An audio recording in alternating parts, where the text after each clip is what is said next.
Hi there, I'm Dr. Ramsey from Gresham Family Chiropractic. I'm a practicing chiropractor in Gresham for the last 25 years. I'm located at 575 Northeast 2nd Street in Gresham. I want to talk today a little bit about stress, the effect on your body, how to reduce that effect, and how to minimize that stress on your body as well. We're going to talk about 3 different kinds of stress. We're going to talk about physical stress, emotional stress, and chemical stress.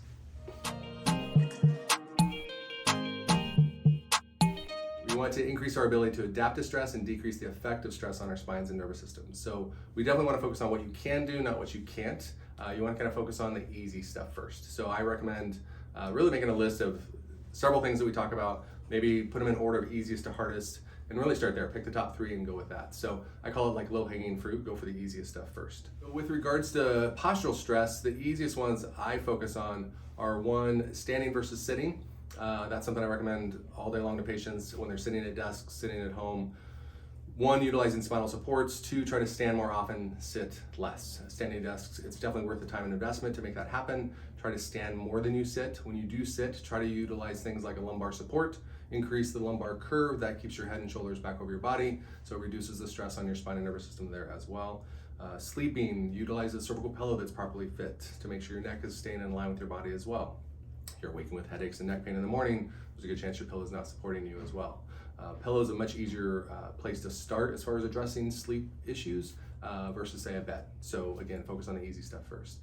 Pillow, lumbar supports, standing versus sitting, and then as well as stretching every day. Try to stretch a little bit every day.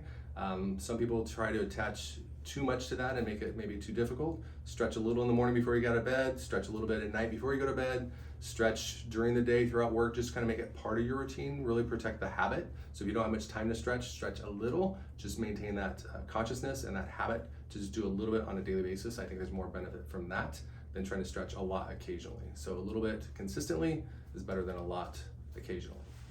Chemical stresses, as we move down the list, they kind of go from easiest, I think, to hardest as well. Chemical stresses can be environmental, they could be foods. So how do we reduce those stresses on our body? Mostly by addressing what I consider deficiencies and toxicities. So deficiencies are typically a little bit easier. So toxicity is too much of something, deficiency is not enough of something else. So as far as deficiencies, chemical stresses, the first thing I look at is always water. Increasing your water intake, trying to drink more throughout the day. Some people just say, I don't like water. My answer is always drink it how you like it. You know, whether it be ice water, warm water, herbal teas, you know, add a straw with your drink or not. Some people drink more with one or the other, you know, just experiment, find ways to get more water in.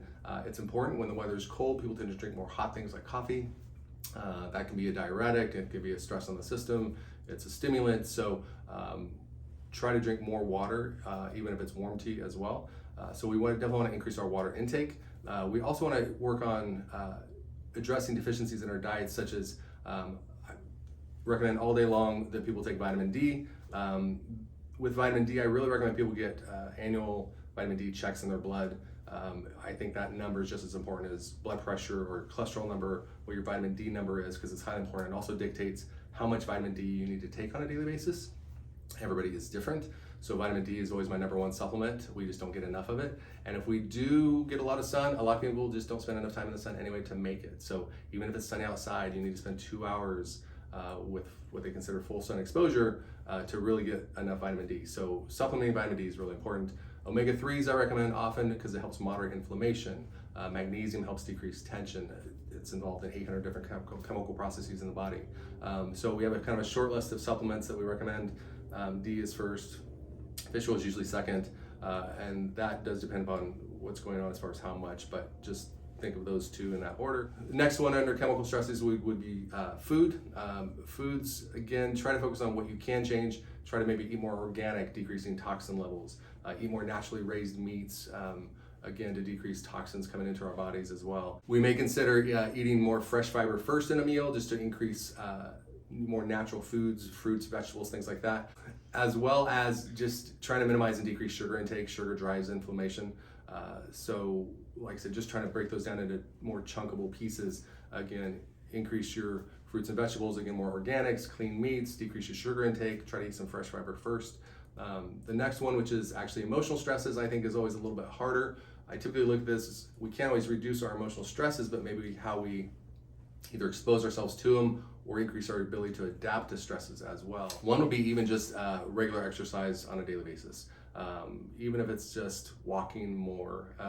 Exercise can be tough. People don't always know how to include it. I look at exercise as just doing something more active than you were, being outside. That helps your body reduce stress. It helps increase oxygen to the tissues, helps reduce the effect of stress on your body. So even just really consider with exercise, as far as that goes, as the weather gets better, just maybe consider walking outside more often. With emotional stress as well, you may consider there's books out a few years ago called Don't Sweat the Small Stuff. And I think about that all the time. If you come in the office and you're ready to see patients and 30 minutes before your patients start, your internet goes down, that seems like it's stressful at the time, but realistically in a day or a week, it's probably not gonna matter, right? Don't sweat the small stuff is it gonna matter in a year? And most things we deal with do not matter in a year, let alone a month, a week, or even a day. So even though it's stressful at the time, put it in perspective, what the consequence of that stress is. And typically most of those little ones, if we focus on them, it just creates more stress, more sympathetic dominance of the body that, again, it's not really gonna matter. We'll work it through, it'll be okay. With that as well, the stresses that we are under in the last 2 years, it's been significant.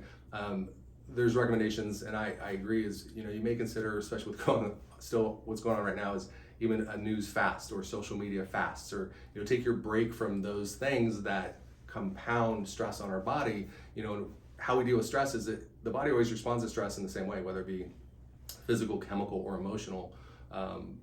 Your heart rate goes up, your blood sugars go up, right? They have the same effect, same response, whether you're scared or whether you're running or whether you do a bunch of caffeine. So reducing that stress on the body, and again, a lot of that stress comes from the outside in, what we're putting in. So consider, again, say a news fast for a week or a month, or again, social media can be stressful as well. It's just inundated with just constant negative news. So you may consider that as well. So do a news fast, get out and walk a little bit more, and make a list of the things you can do, really focus on those. What can I incorporate? What can I add in? Make it easiest to hardest.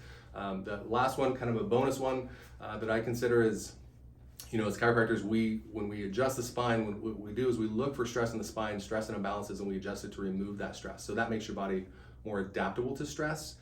So we can't always change environmental stressors. We can help minimize the effect on our body, but we can also help the body, again, deal with those stresses in a much better, more productive way. So like I said, focus on those things: the physical stress, the emotional stress, the chemical stress, and like I said, work on improving your ability to adapt to those stresses as well. So if you have more questions on stress and the impact on their body, if you're having aches and pains, those often are manifestations of any kind of stress, right? We know we carry stress on our shoulders. People say that all the time. So if we can remove that stress in your body's more adaptable to that stress. So if you need something like that, if you need help, if you're looking to get checked, give our office a call. If you wants to check you, we have different ways of evaluating the spine and nervous system for stress, and we can do that for you and determine if what you're feeling is something we can help with, and if it is, we'll tell you, and if it's not, we'll tell you that as well. So I invite you to call our office. You can reach us at our office at 503-667-6744. We're on the corner of 2nd Street and Elliott in Gresham, and we'd love to help you out if you're having any problems with stress. And for more information, just give us a call.